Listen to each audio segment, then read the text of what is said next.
All right, everyone. Welcome to episode 10. Today's guest, actually 10 is a pretty big milestone. Before we get started, we actually hit over 500 members here earlier this week and also on our 10th episode. So things are rolling along. Thank you for everyone's support. So today we're sitting with a friend of mine, Technical Sergeant. I always love the Air Force rank. It's so interesting. Phil Davis, who, like I said, Air Force. So we've got our second Air Force guy in a row here. We're going to have to break that streak soon here. Too many Air Force guys. So last week I had a really long quote. I absolutely stuck it. So I'm going to, unlike some people thought I would, John Barlow in particular. So today I'm going to make it easy on myself to start off with a quote here. Maintenance and resupply are the backbone of any military. And that's from Robert Ferrigno. Thought that was pretty applicable, and it will be applicable as we talk more here with Phil. Phil is a maintenance guy for the Air Force. But actually, the actual title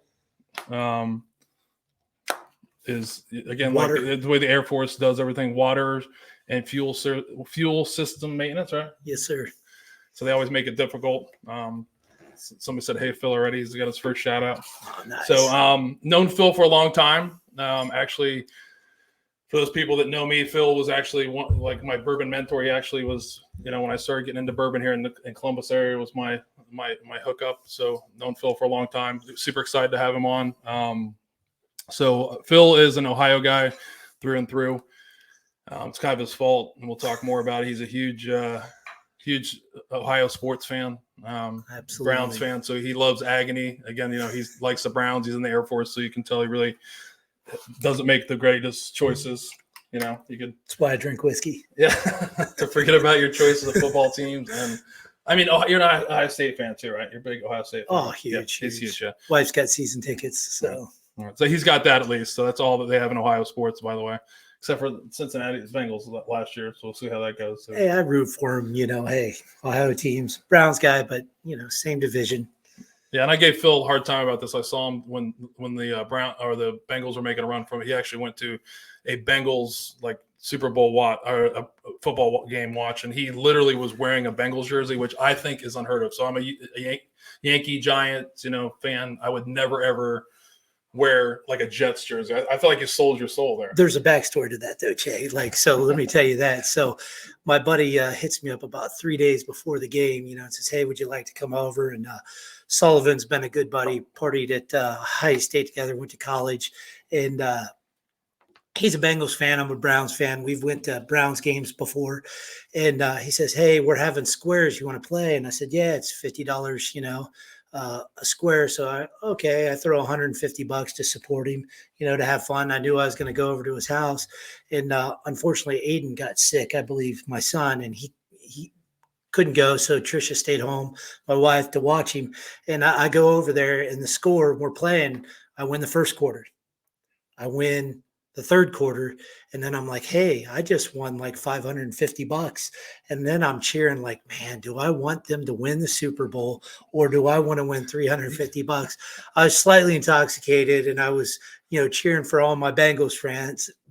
And I said, "Yeah, man, I'll take the hit." And unfortunately they didn't pull it off and nobody scored. So I think I walked away with $850. So I wore that Bengals jersey. And your pride has gone away. And I think the story is Aiden's about to turn 5. He's a diehard Browns fan. I actually think he probably faked that he was sick because he didn't want to go watch the game. He was so disappointed, but his dad basically sold out. And I hope I'm going to save that picture for him so he knows where your alliances are. So enough of harassing him right out the back, because it's going to be we have plenty of good stories like that and some stuff behind it. But Phil's actually, like I said, is from Ohio. He was born in Newark, Ohio, graduated from Lakewood High School in Hebron in 2000. Bill was a pretty athletic guy and going through high school. If you see him now, you wouldn't believe it. I haven't seen him throw a baseball yet, but just passed my PT test a month ago, and I struck out a couple 5-year-olds last Saturday. Right. Yeah, he's coaching now, so his baseball game's back on track. He's dominating T-ball, striking kids out, or coach pitch now. Yeah, coach pitch. It's awesome. No, but Phil graduated in 2000, and then Phil, like some people you've seen before, and a lot of veterans we know didn't take the the exact route to the military. He went to Ohio State, after graduating from high school. Originally majoring in civil engineering, right? Yep. Absolutely. Technically still there, I guess, if I still have all my credits. Was 3/4 of the way done, which we'll probably get into that story. But yeah, I'm probably one of the smartest water fuel guys out there that didn't get a bachelor's yet. Right. So Phil's been going there he's like the longest tenured student, 22 years at Ohio State. I wonder if you're still active. I wonder if you could still. I think my credits are still good. The funny thing is I'm going to shoot way ahead, but the funny story is after a couple of deployments, I go back, to school, to use my high National Guard scholarship program, and I'm in class, and I'm not the smartest guy. Some of these students could just put the book up against their head and, boom, they got it memorized. I had to spend all night in the engineering library and go with guys and study, guys and girls. And I remember inviting some of them over to my house, to have a study group. And, so I buy a bunch of cases of beer, to celebrate with them, and have fun. Thanks for coming over. Help me pass this class, C's get degrees. And, when they get there, they're like, oh, I don't drink. No, man, you can have the case, and they're like 21, 18, 19. I'm like, oh boy, I'm getting old, so the Van Wilder part of it. Yeah, that's good. That's a good way to put it. Van Wild. That's actually a good movie. I haven't seen that in a while. But like Phil said, he actually was there at Ohio State for a little while, bounce around, trying to find your way, which is normal. A lot of people do that. I mean, not making fun of him at all, but decided to join the Air Force in 2005. So a little backstory about that. And I don't think I know this, which is interesting. So you talked to me about that. You actually, one of your best friend had passed away, and that kind of drove to that. So what's the backstory behind that? Yeah, so my buddy Nick Bedarzik, he was my best friend since we were like 6th grade. He had a twin brother, Bryce, and we were good buddies. And Nick was athletic, but he never really played sports. He was more like into motorcycles. He always come support his brother during baseball. And the high school I went to, we were a really good baseball team. And so just through the years, I played baseball. Nick was always at all my sporting events, basketball, baseball, football. So, we had a great bond. When we graduated, we ended up going to OSU Newark together. And then once we went there, we were able to apply for main campus, and then went to, main campus. And unfortunately, while we were going to school and roommates, he got in a car accident and lost his life. And that really affected me. And that's kind of why, that 2004-ish, 2005, ultimately why I joined the military, which we can get into that later, so it really set me back. So that's kind of, all joking aside, the Van Wilder thing, there's always obstacles in life, some are extremely awesome, some, set you back a little bit. And right. I think that was a time in my life that it really, really set me back. All right. But I mean, so that, like you said, that, had the time 2005 decides to join the Air Force, have to put the plug in, have to make fun of the Air Force again. Did you think of any other branches other than the Air Force, or what was Air Force? Well, my grandfather was in the Air Force 56-260, and he's still alive. Unfortunately, he's in a hospital. When we talked yesterday, I was chatting with him and my brother. So got to keep my grandfather in prayers. But then he put 33 years in for the federal government at the Newark Air Force Base. So, and when I was growing up, he was close by. So he's very instrumental in my life. So the Air Force was really predominant. My other grandfather, he passed away when I was 5, but he was a World War II vet, served in Europe. He was over there about 2 years. So he come in shortly after Normandy and then stayed quite a bit, made it all the way to Germany. So I never got really much influence from him because he had passed away. So my grandfather was, pretty influential in, at least his backstory. So like the Air Force, and then going over to the Newark Air Force Base. So that was kind of, I think, how I got into that. I had some uncles that were in during Vietnam, but one went to Korea, one went to Japan, so thankfully they didn't lose their lives. That's just, where the dice rolled. So I think that was one of the biggest things. I looked into the Coast Guard. I looked into the Navy. When I was in high school, I always had a Blue Angels poster on my wall because I just those birds are sexy, and they're good pilots, the Top Guns. Better than the Air Force. Yeah, absolutely. They got more planes and they fly more sorties. So I think to answer your question, Chad, it was I think my grandfather really helped me make that decision. And I think that's a lot. If you do talk, we've had a few guests on and know people. There's always some ties in. Like my dad was an Army guy, so that's kind of all I knew, and kind of want to follow in his footsteps. All joking aside, would I have changed it? Probably not, but maybe the Air Force. I do give the Air Force credit. You guys do know how to live. You do know how to deploy. You do have us on that, but everything else is kind of suspect. But that's a great reason. I mean, all joking aside, I mean that's really.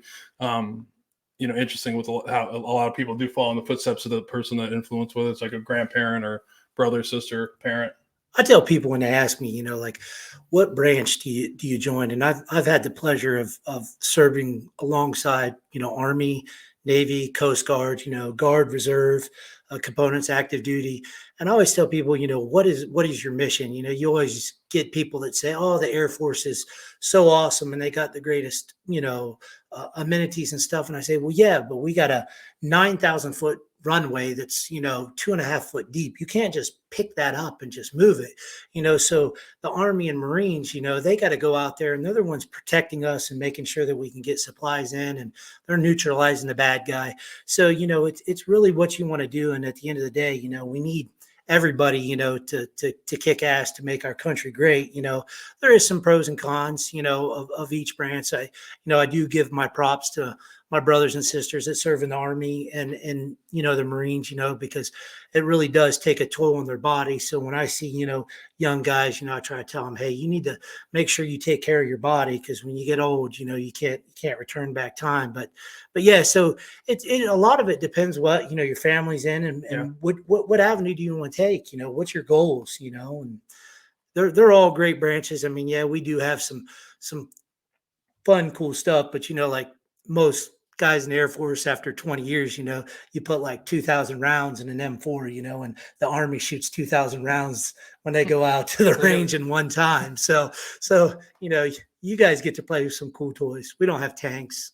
So Neither the Marines now, unfortunately, but no, that is true. I mean, but all joking aside, anybody that serves their country, that it's a, we always make a joke, inter-service rivalries are always important, but it's really still a small percentage of people that decide to serve. So again, thank you. Like I would tell everybody for your service, you're worth it. It's an inside joke we have going on here. So I'll share it. So if you're a veteran, you've had this happen where someone finds out that you're a veteran and they thank you for your service. They're always like, I want to thank you for your service.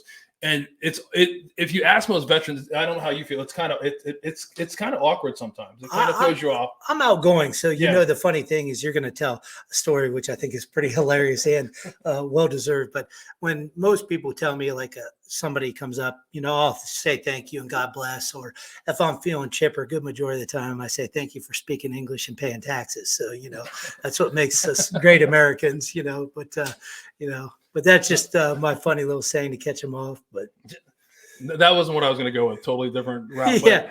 But I always find myself, I always say thank you. And I thank them. And then I actually very often say, you should really thank our spouses and our kids, because they're the ones who don't sign up for it. We kind of do sign up for it, but we were talking about that. And it does I'm an outgoing person too. So I don't mind it, but it is sometimes awkward, because you'll be having a conversation and they just stop and be like, oh, I want to thank you for your service. I mean, they extend you their hand. So we were just talking before the podcast, like how do you respond to that? We were just asking people. And one of the, Andrew said that he had just heard on a podcast that a Marine said, he just tells him, he looks at them straight in the eye and says, hey, you're worth it. And I thought that was just great, because I feel like that would just turn the awkwardness back on. Yes, everyone's worth it, but I don't know how. I can't wait to actually do that now, because I'm going to use that. Wasn't he a Medal of Honor recipient? So I mean, it's just, I think, because I don't mind it at all. And so I'm also, like, again, I got out in 2005, so I think it's more prevalent where you have people that are super thankful for the military. Like, when I went in 94, I don't think it was the same thing. I don't think people were like, I've seen people, like, if they hear like you're talking to someone, they're like, they'll make it a point to come over and thank you, which I don't mind it at all. It's just sometimes you're like, what do you say? And I just think that's a funny response to put it back on someone. I just want to see somebody's face when they say that, which, but you guys are all worth it. You remember that? All worth it. Well, you want to know something's pretty cool that's happened lately. That since we're on this subject, I've noticed that a lot of younger kids. I have to take Aiden to daycare when I'm on orders. I was on the COVID mission this week. I've been on orders, and I think it's pretty awesome that these like 3, 4, 5-year-old, 10-year-old kids, when they see me in uniform, or they, my son's like, my daddy's in the military, or in the Army. And I'm like, no, Aiden, it's Air Force. You wish in the Army. Yeah. And I'm like, that really makes me feel good, because that's awesome. Because I think it's an awesome form of patriotism, and they see that, and like somebody in their life is taking the time to at least explain it to them, and they're showing gratitude, not necessarily just for the military, but just a young person showing gratitude, because that's the future of our country, and our society. So it's to me that's pretty cool. Yeah, we were making a joke about it, but in all seriousness, it is important, I think, to thank the people that serve, and I do thank anybody that's ever done that. I just was trying to turn the tides a little bit on someone else, and I can't wait to steal that. But so Phil, 2005, entered the Air Force. Like most people from the Air Force, went to beautiful Lackland Air Force Base in San Antonio for basic, if they call that, just kind of teach them how to put on their uniform. And do you guys do like any weapon stuff in 2005? Yeah. When 2005, we carried a bag and a flashlight that was supposed to be our gun. No, the bag with our airman's manual was the gun. The flashlight was just so nobody got hit.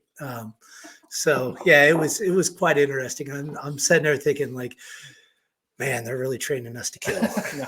Because I went in when I was older, like I was part way through my Van Wilder career. Yeah. So I was quite experienced with, not necessarily me, but seeing people, throw couches in dumpsters and fire, and, running down High Street naked, So we're understanding like you're not easily indoctrinated, which that makes sense. Yeah. Got really good at folding socks and T-shirts. They do teach you how to do the things that it's funny that they teach you something in a short period of time that you find that you carry on for the rest of your life, which I think is pretty funny. With the exception, I have one rule: I do not make the bed anymore. Like that's one rule that I have. I know there's all these like Navy SEAL videos. Like there's like a famous admiral that gets up and it's like the first thing you do is make your bed. That's the only thing I don't do. I will leave the bed. Like my wife's out of town, I will not make the bed when she comes back. I'll help her make the bed occasionally, but like I just feel like that's the one thing that I'm rebelling with, and push-ups. I don't do push-ups anymore, which is the only. I have a confession. As you can probably tell, I have a confession to make. Ever since basic training, as soon as I left there, I've never wore a white pair of underwear in my life. Like never. Boxers, everything's black. You washed all your clothes together, and before too long, they were like a tannish brown polka dot. Nope, no more whitey tighties for this guy. But so then after that you went to stayed in Texas, went to Shepherd Air Force Base for tech school, and then like a lot of the guests we've had here, they actually you didn't go active duty. You actually joined the Ohio National Guard here in Columbus in the Civil Engineering Squadron of the 121st Air Refueling Wing. Yep. And what's interesting about that is I didn't realize he's been there for his whole 17 and a half years of his career. We'll talk a little bit later, but he has done a lot of deployments, but he's been in that same unit, which is that blew my mind when I was looking at it, because I've had some other people on, they've moved around a little bit that have been in the Army National Guard or Ohio National Guard, but I thought that was surprising that you've been in the same unit. Is that normal? Is that because you're MOS or? No, I think some people move because maybe they take advantage of the Ohio National Guard scholarship program, so they get educated. Right. So that puts them in another profession or career, and or we have a kind of a saying. It's a joking saying, but sometimes to make rank, once you get into that E5, E6, E7, is somebody's got to die or retire, because you got AGR slots, and those people have to stay in the Guard to keep their job. So that really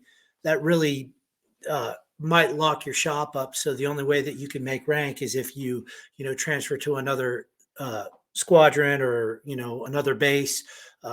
So I've just been fortunate. I liked my career. I liked what I did. I liked the people that I served with. I had some good leadership on the senior NCOs and the officers, and then I've got to see them grow, and I've just stayed with them, and it's been a blessing. I think I could definitely I could have probably made rank quicker if I went elsewhere, but I liked where I was, close to home, close to campus, Right. And good leadership.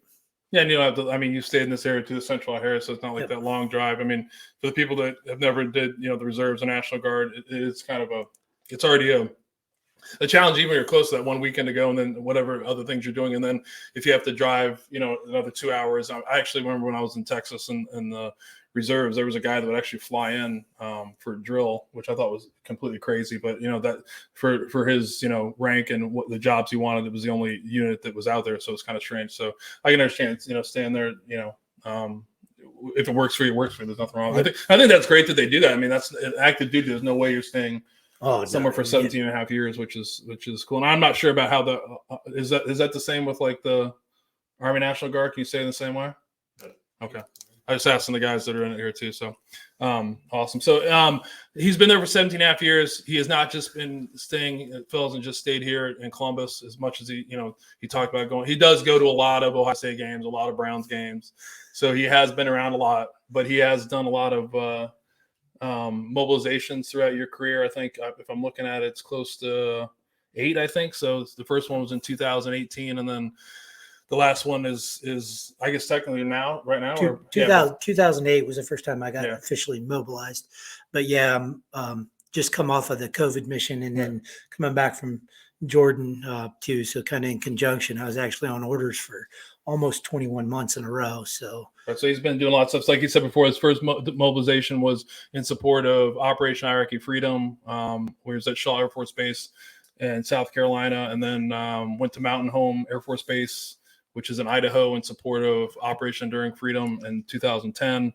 Then actually finally went overseas in 2011, right? Yep. To Bagram, the good part of Afghanistan. I've talked to Phil about that. So I was over in Bagram. Did you?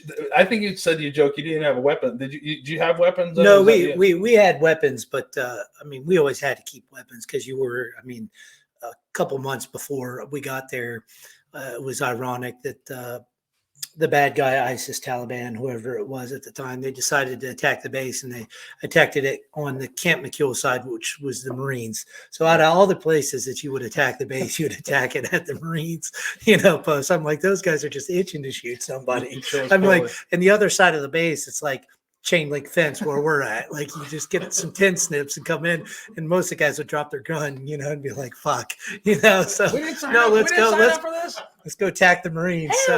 So we did have a weapon. We just chose poorly. One mag in it.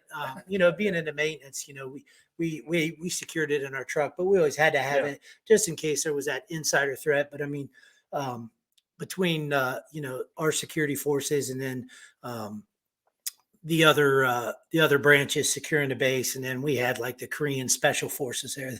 Those guys are some bad motherfuckers. I have to tell you that story here in a second. Yeah, I saw in Korea, we got to see just the regular ROK Army, and then a demonstration by those guys. And there's no way the ROK Army, if you've ever served there, there's the Korean augmentees to the U.S. Army, they call them Katusas. So they're actually Korean soldiers, but they're assigned to the U.S. units. And the best thing is when they start acting up is you just have to threaten that you're going to send them back to the Korean Army for reindoctrination. And they all of a sudden are like, we're good. We're good. But they definitely, it's interesting to watch. You've seen a lot of different armies. So we always try to say that the U.S. is like, we are the best, but we're kind of cocky, but there are some militaries out there that are definitely no joke. I'm probably not the one to really make this comment, but I think a lot of people, sometimes, especially later in the war, I think our rules of engagement really handicap us in some aspects, but that's high level stuff. When I was there, to tell you about the Korean Special Forces guy, Sergeant Kim, he was a 6-degree black belt. The guy stood maybe like 5'1". And how I ended up meeting him is me and a couple of guys in my squadron went over to the Egyptian field hospital, and there was an ECP there and entry control point, and they let women and children and really older males come in, Afghanis, to get medical treatment. And the Egyptian field hospital was nowhere to the standards that what we seek treatment here in America. But if you're in a third world country, this would be 5-star.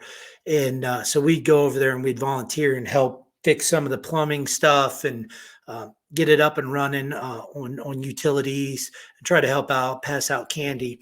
And I ended up becoming friends with Sergeant Kim. We smoked some cigars, pipe tobacco, actually went over to his compound and ate kimchi from his grandmother. And at the time, my grandmother Davis, she was still alive. She was in her late 80s. She ended up sending me 2 cans of pickles, some buttermilk pickles and sweet pickles. So we got to sit down there, 2 guys from completely different parts of the world, sitting there enjoying our grandmother's food, which was absolutely amazing. Those are experiences that you can never, I'll never forget. And it was awesome. But anyways, after we become friends, we'd go over there and help out. We went over there quite often. And one time, Sergeant Kim said, he said, Sergeant Davis, you guys crazy. I said, why you say we crazy? He says, I just don't understand. Yeah, you guys stupid. And I'm like, what do you mean stupid? He said, I just don't understand. He says, you guys go out, open the gate, start the ECP, and guy come driving, and your guys point gun at, say, stop, car come, boom, hit soldier. He fall down, car go by. And I'm like, well, yeah, I mean, unfortunately, you can't, do much, if they don't pose a threat. He says, oh, no, way we do it. We tell guys, stop, car come. We go, bang, bang, he dead. And I'm like, okay, yeah, you guys' rules of engagement are a little different than ours here at the base. So I always thought that was kind of funny. And he was actually being pretty for real, because about 3 weeks later, they smoked a guy for not listening to him. Different. So that was, you were in 2011 in Afghanistan then. 2011, and went over and it went over until a little bit in 2012. That was when they were doing the drawdown from Iraq. So we actually got a decent amount of Army and Navy that were like in that limbo. They were still had a long enough time on their deployment, but it wasn't close enough to ship them home. So they would come in and help essentially inventory all their stuff, and then because we had to set up some camps for them, and then they ended up heading out. So came back from that. So now you're at, it's interesting. You like I said, that was only his 3rd deployment or mobilization in his career. So around that time, you're at, the next deployment, you had a little bit of time there. You went to Qatar in 2017, Israel in 2018.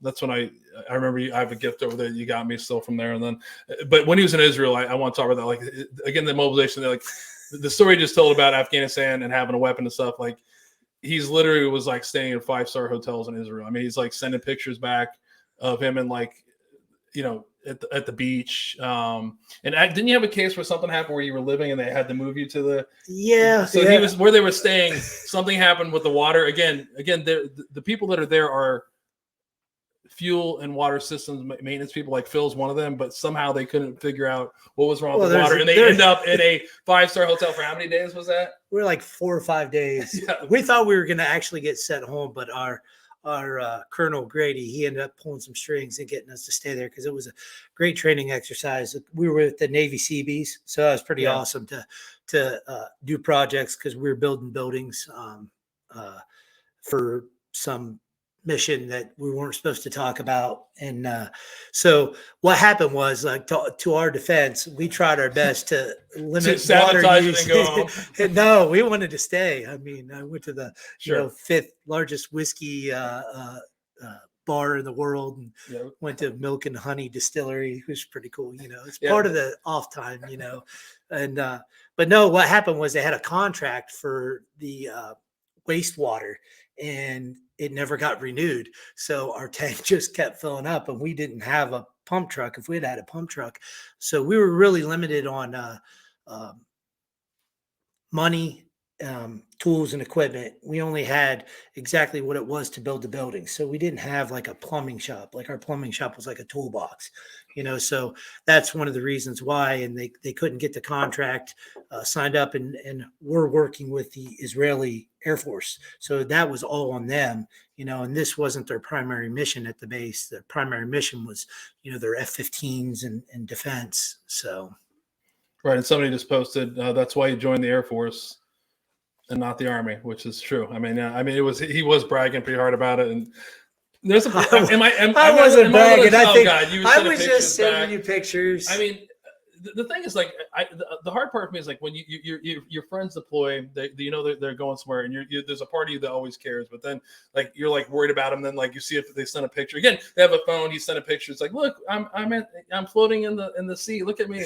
Look at this salt water. Hey, look at this picture. I'm at this bar, and you're kind of like, Is this a mobilization or is this a vacation? Because I did. I sent you a picture of a guy sleeping under a tank. I don't know if you remember that. And then I ended up sending you pictures of me like floating in the water. Yeah, it's like all these, but no. But it is. I mean, the big thing about all these times are it's times away from the family, which are always hard. I think that's one of the hardest things. Is more, as we talked with another guest, Andrew. He talked about now. His first mobilization to come up with the kids, and it's a little bit different when you have kids. It makes it a little bit harder. So I mean, leaving Aiden and Trish, I think it gets harder.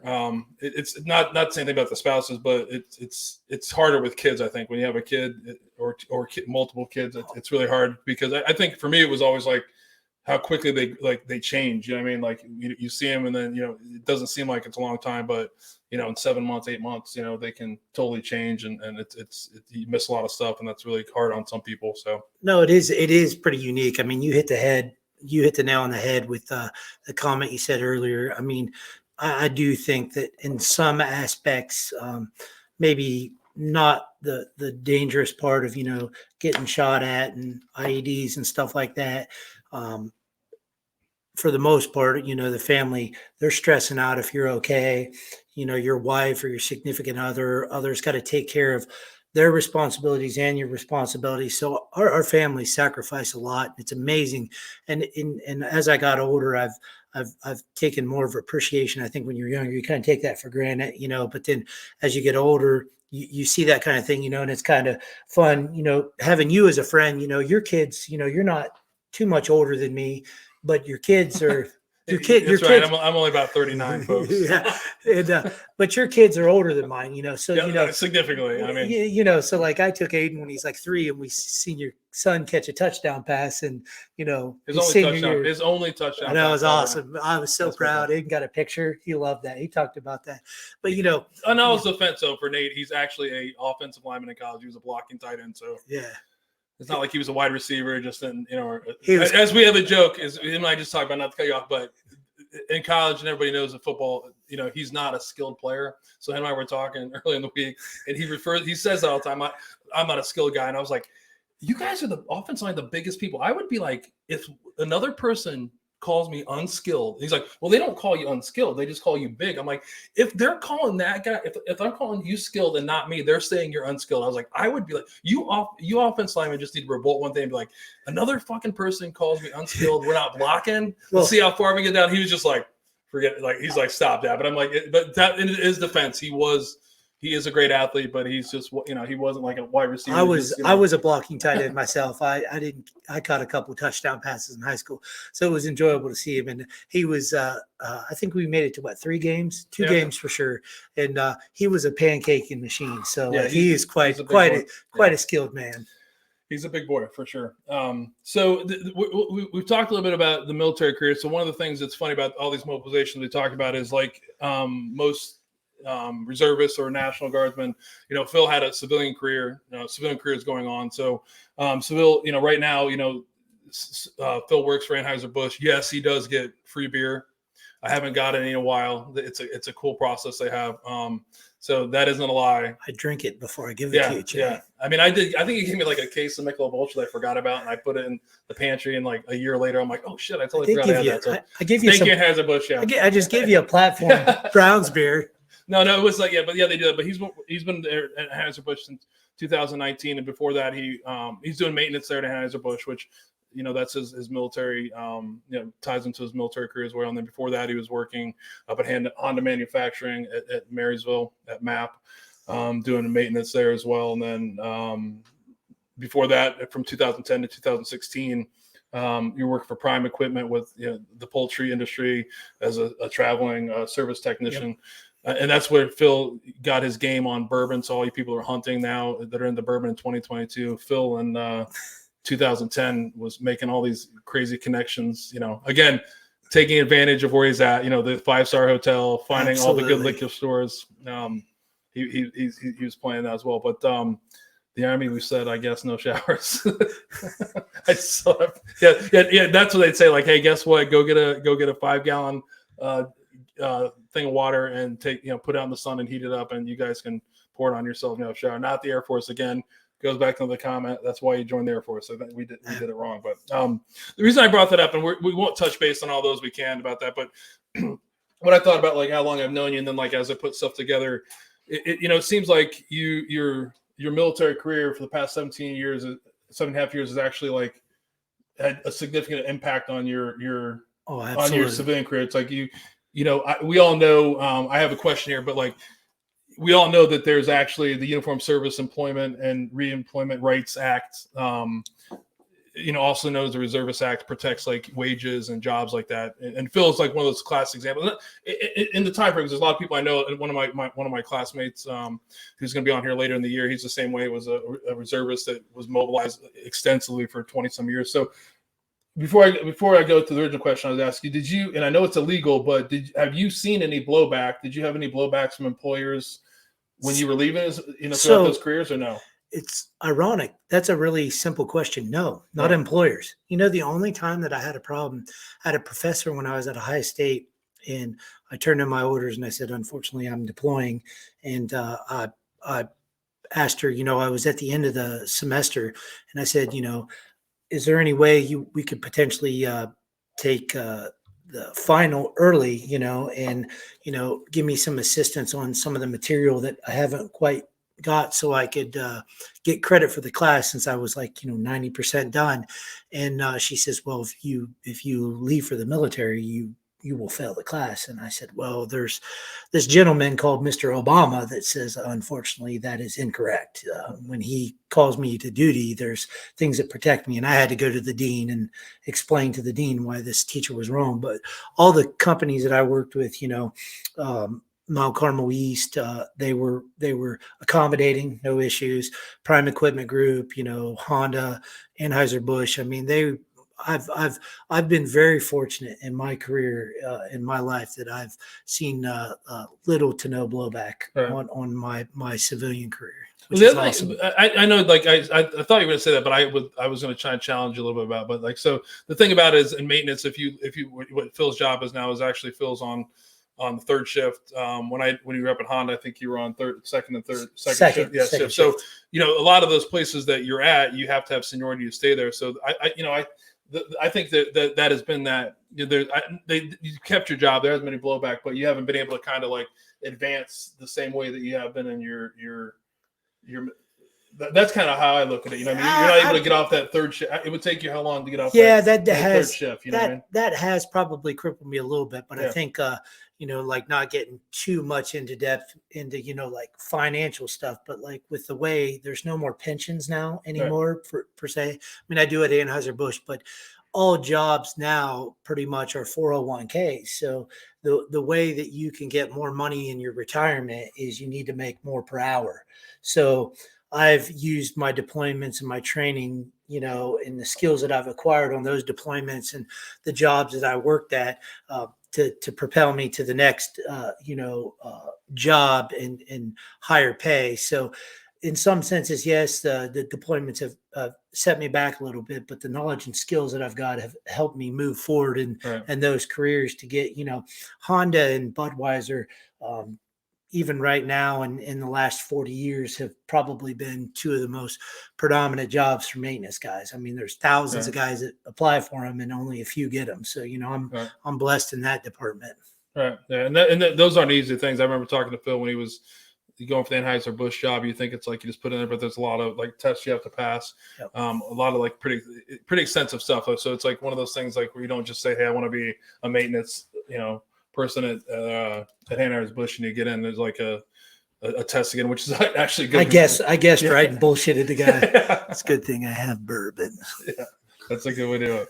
But yeah, no, I thought that was a question because Phil, like some of the other guests we've had on before, you have that civilian job and then you're pulled out, and it is good to hear that there is yes, there is a law that protects reserves, but it's good to see that that's actually really it really is working. I haven't heard a lot of stories where you've heard that where things happen because again, most people can't. But I guess there's that like to me it was like that yeah, you haven't lost your job over like that, blatant thing, but there's some stuff, behind the scenes that I'm sure that some people probably, hopefully if it is the case, they just keep it to themselves because again, it's not, it's a law and if they don't like it, like too fucking bad. But I think some people, it is hard for a team that someone gets pulled out of your team. I think, and then like in my situation too, like I can't speak on everybody, but I think that I performed my job well enough and they enjoyed me around that also helps, right? Yeah. You want to have good people around you to complete the task. So I take pride in my work and, try to work really hard, to do the right thing and put a good product out, customer service, because most of my jobs in the military and in the civilian, it's a customer service base. I'm performing a job to help somebody out for them to do a task. Right. So I have to tell a story about maintenance because he worked there. It just happened to me actually 2 days ago.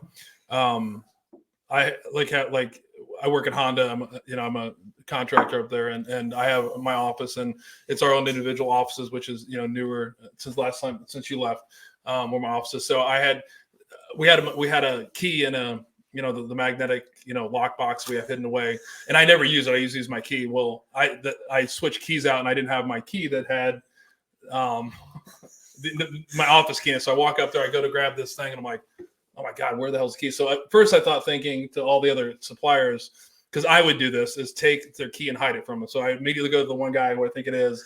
I'm like, Cole, where the fuck is my key? And he's like, what are you talking about? I'm like, dude, my key's missing. So now all the suppliers are out there and like, what's going on? Now's their chance to fuck with me because I fuck with them. And I'm like, okay, guys, like, where's the key? And they're like, I would never do something like that. They're all taking the high mind. I'm like, I definitely would do this. So that's why I'm blaming everybody. So they're looking everywhere. And so finally I'm like, holy cow, I'm not driving back 45 minutes to find my key. So I find one of the Honda associates that I know, and I'm like, Shannon, can you call maintenance? He's like, for what? I'm like, I'm locked out of my office. He's like, the maintenance people are just down, from where the office is. Like, I'm like, I don't know where they're at. And he's like, you've been there for 8 years. I'm like, I literally didn't know where they were there. It's a different part of the thing. So he like points to like, just keep walking there. You run into him. So I walk in there. There's two Honda folks and they're sitting there. And I walk in there, like they see me. And for everybody that doesn't work at Honda, all the Honda associates, no matter where you work, all wear white. The contractors don't. So we walk in, they kind of look at me like all weird. And I was like, hey guys, I need a BFL.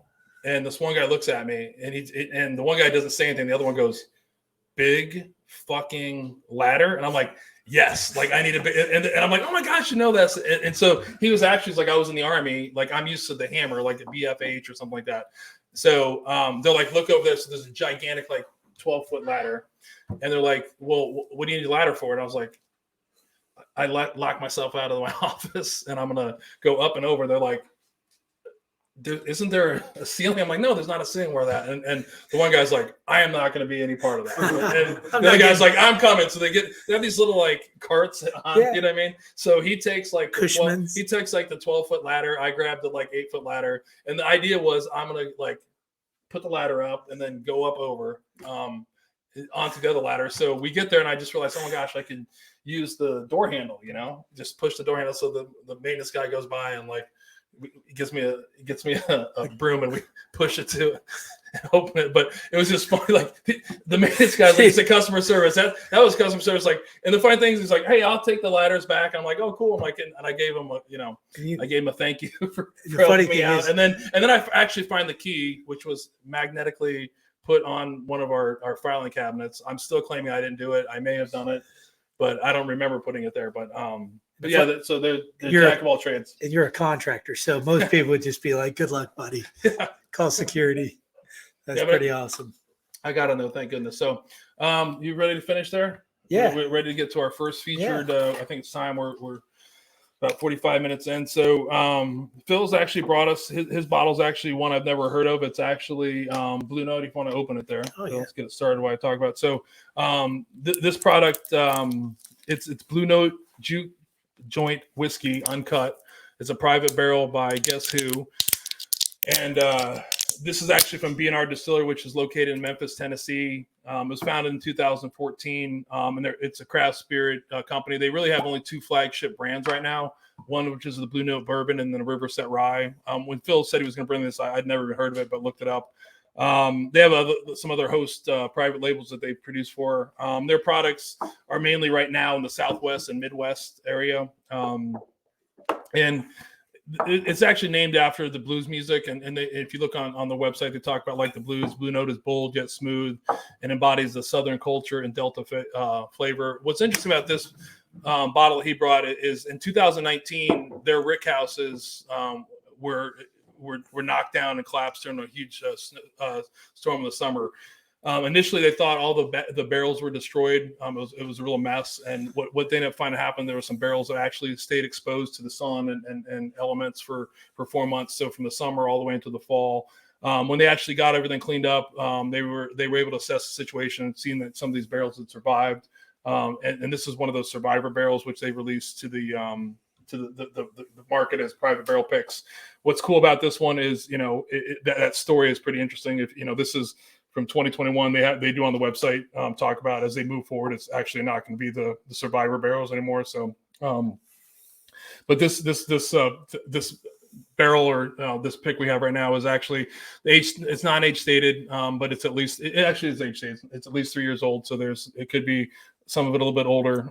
They're not telling exactly what this one is. It's actually distilled in Kentucky, even though they're in Memphis. So they don't talk about online again where it's distilled at, so that it could be Bardstown, could be some other places as well, but they don't talk about it. But this one, like I said, is a minimum 3 years old. This one we're having tonight is 120.2 proof. The mash bill is 70% corn, 21% rye, and 9% malted barley. So excited to have this one. This is, Cheers, brother. one I've never had before. So just to touch base on it while he's trying it, actually the hearsay is, and I don't know if it says on the website, but if you do like a little back research, it was actually the warehouses that fell down in 1792 that went into the river, and then supposedly they purchased these through an insurance purchase, because 1792, and they set out in the storm and stuff, and they had to get them cleared up because the spillage was going into the water, the creeks and stuff around there. So that's pretty. Well, that could explain it, because it is made in Kentucky, so it could have been that warehouse that housed their blue. So a lot of these distilleries do. We've talked about this before, as you're getting deep into bourbon if you want to or not. But there are some distilleries that aren't distilling for themselves yet. They're self-aging, but they have contract distilling.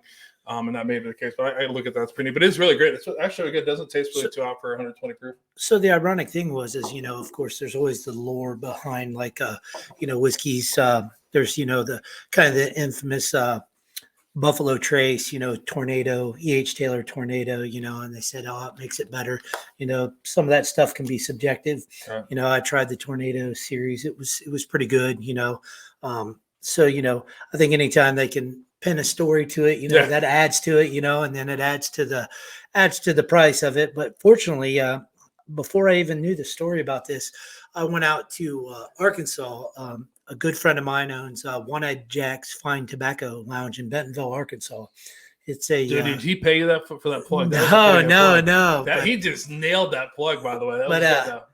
But anyways, he got this and let me try it. And this was about the time, I was, several months, just got back from Jordan, and the early times Bottle and Bonded, was out, and you're talking like a $25, $30 bottle, extremely good bottle for the price, and he says, hey, try this. And it's a barrel proof.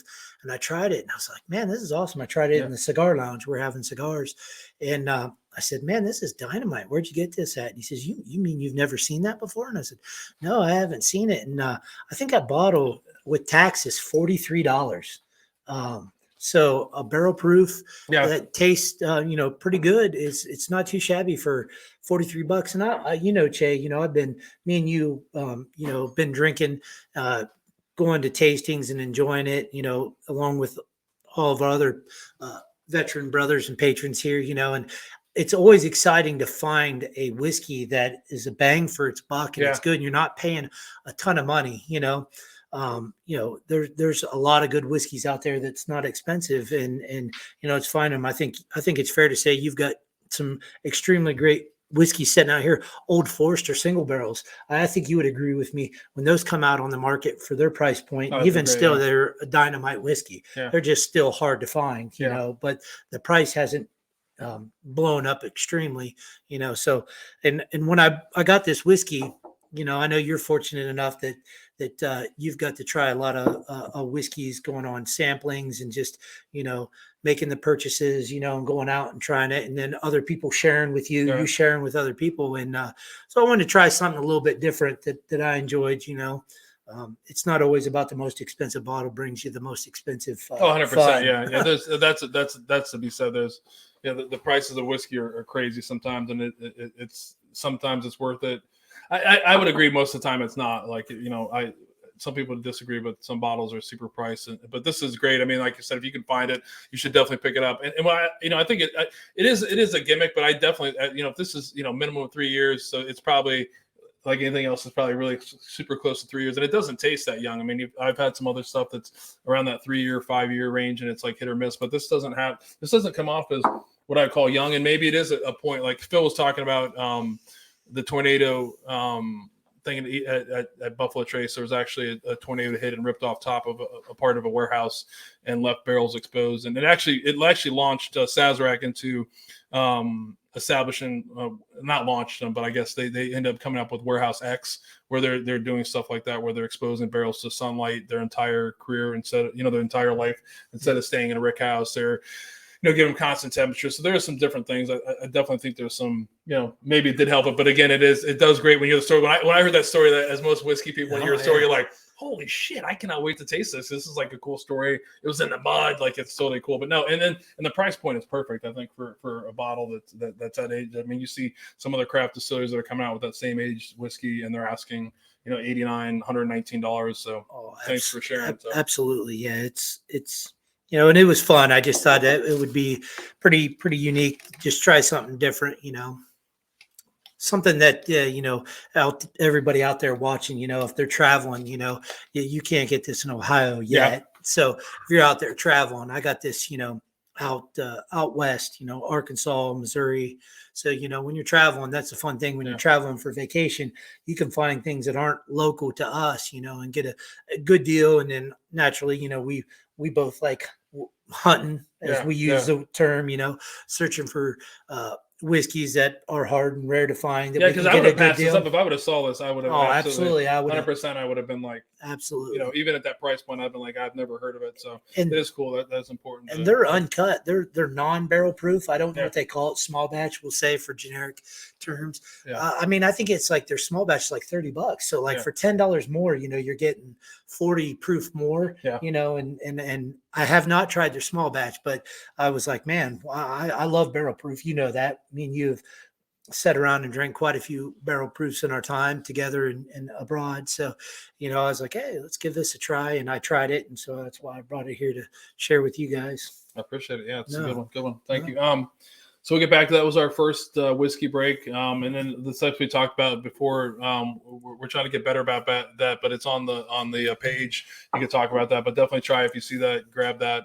Any other questions, just post it in there and we can try to help you find out more about it. So again, like we talked a little bit for a while here. Like one of the questions I had for you is like, so I kind of asked it a little bit before, but you're 17 and a half years in, you bounce around. I don't say bounce around is a bad word, but like you moved around a lot of jobs. Is there anything in your back of your mind that was like, if I had done my military career differently, I could be a little bit more successful or like grounded or like established in your career? We're human, right? So we always, there's that natural, second guess yourself. Right. But hindsight's 1,000% type thing. I was a junior at Ohio State. I was enrolled in the civil engineering program, and I said, man, if I would have joined earlier, right out, I could have maybe been an engineer, and fulfilled that, wish list type Right. thing. There's some things that I would have changed, but then, we sit here now, right? And we were just talking about our kids and our sons, and it's like, I wouldn't change anything in the world. I love my son. And if you would have altered one thing back in the day, then I might not have had him. Yeah. So, I'm blessed, the engineering world, I'm still a part of that. I still get to build and design stuff. A lot of my friends got their engineering degrees. They're officers or just out in the civilian world. And I jokingly tell them, they got to worry more about, carpal tunnel and good posture. And I got to worry more about my back and Right. my knees. And I mean that honestly, not being, a smart ass, so, there is give and take, and you got to make sure that you take care of yourself, in your career and in your life, and so I'm very happy where I'm at. I mean, I do pretty good. I mean, like I talk to some of my buddies, and I'm just a good old maintenance guy, and Right. I make more money than most of Right. most of the engineers, so but I trained, worked really hard, and educated myself to get to that position, so but yeah, there's always things I think that you would like to go back and change. I look now, I'm at 17 and a half years, and if I would have joined 3 years earlier, I'd be retiring right now, or potentially be a higher rank, and that's awesome too. Each time you progress in your rank, and you've had some of your guests, are higher ranking enlisted guys and officers, and I think as, you progress, and you were, an officer, you were a junior officer, and then you got to that mid-grade officer. And I think it's exciting as you progress in your career, because then you get to use those technical skills and that knowledge of what you should have done in the past or could have done in the past. And you try to educate young people, whether they're in the military, since we're citizen soldiers, or military members, try to pass that, like, hey, this is where I fucked up. You're going to fuck up, but like, hopefully not as much, or like, hey, get yourself ahead of the curve, and put yourself in a good position. You only got one life, and make the most of it, So, Yeah. So yeah, I mean, there's guesses, but I'm pretty happy and enjoyed, as I send you pictures and travel around the world, Well, I just I think get for to me, enjoy like, it. I just thought for me, like, I just always, for me personally, the being in your civilian role and then being plucked back out and back and forth. I've said this before. I think it's, pretty admirable that some people can do that. I don't think I could have, because like I love being a civilian now. Like I couldn't imagine, like, for when I'm a civilian, and then going back out of it. So I applaud you for being able to have Appreciate that dual path that, it does cross, but it's always, it's I think it'd be more difficult, like, where your lane is, or, I don't know if it's, less discipline, but I just feel like at that time it was a different mindset, you know what I mean? To go back and forth, that must be hard. You know what I mean? To go on deployment for a year, come back. Well, but here's the thing too, Che. I mean, this is kind of, I'm glad you, opened this box, it's, I got good support, I got you, you supported me in my deployments, I got my family. So that makes me, be able to volunteer or get voluntold on these deployments and do these missions. When it's the COVID mission or overseas mission, when you got a good support network, friends and family, it makes that opportunity to do that call to duty, Right. And let's be honest, man. I can't bullshit you. I enjoy it. I enjoy going out. You got two currently serving veterans here. That if it wasn't for me, volunteering and doing, I would have never met, and I wouldn't change that for anything. Right. The friendships that you get, the camaraderie, and then this last mission, Air Force played a small part in it. It was primarily an Army mission. So I got to, serve with Army members, and that, You're welcome. yeah, it was unique.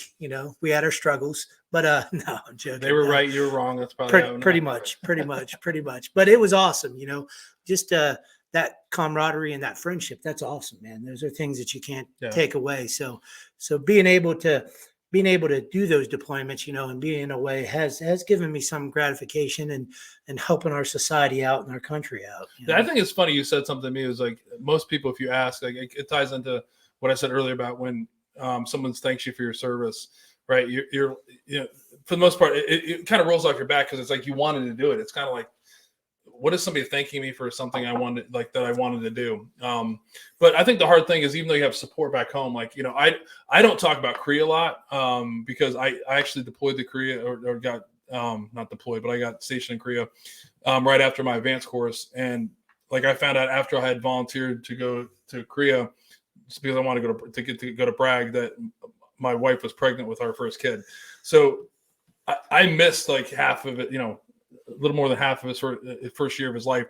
And I have a lot of guilt because I loved the mission while I was doing. I was like, I wouldn't have changed. Like, I wouldn't even like people be like, do you go back and do you change it? I was like, fuck no, I want to go to Fort Bragg. Like, I'm not changing this. Like, if my wife would have said like, can you talk to Branch and change it? I was like, what? No, I'm going to, you can do it. And so it's funny. I don't talk about it because it's an emotional, it was hard on her.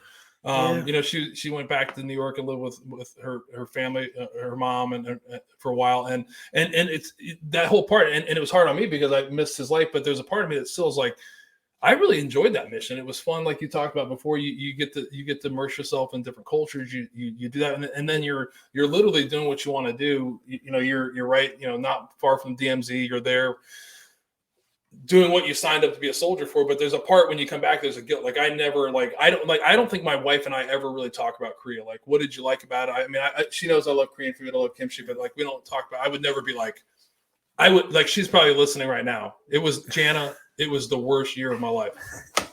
Well, so she is probably going to listen eventually. No, but we have talked about it, but there's an emotional part of it that is funny when you talk about that. Like, I mean, all these deployments you go, I know Trish, I've talked to her many times. It's hard on Trish. Like, well, Trisha was pregnant while I was in Qatar, right. So I met my son 16 days after he was born. Mm-hmm.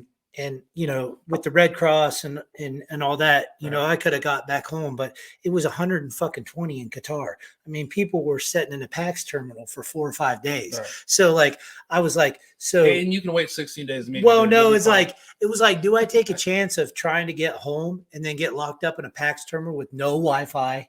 And I miss my kids. No showers. No AC. I am not in the Army. I'm in the Air Force here, Aiden. Hey, your dad had to make some deep choices. Do I go support the Bengals? Do I come home and see you born? No.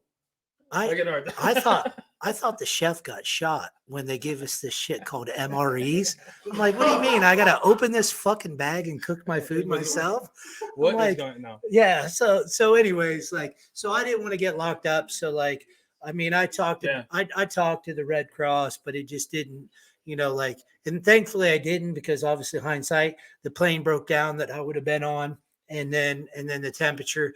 So I would have missed his birth anyways and been stuck and then been home. So yeah, Trisha definitely knows like that, being pregnant while I was gone the whole time and then come back. That was pretty awesome, because I seen my son the first time. I sent you the picture. I think you posted it on Facebook. That was like, for all you viewers out there, when you see that picture, I just met my son like about 3 or 4 minutes before that, and my wife's there, and my step grandma was still alive, and give her a hug. And like Trisha gives me, Aiden, and I'm like, it's my first kid. And I'm like, damn, he's small. And like, I kind of wait till my mom's hugging me and everybody, and I wait. And like, I tell Trisha, I'm like, is he okay?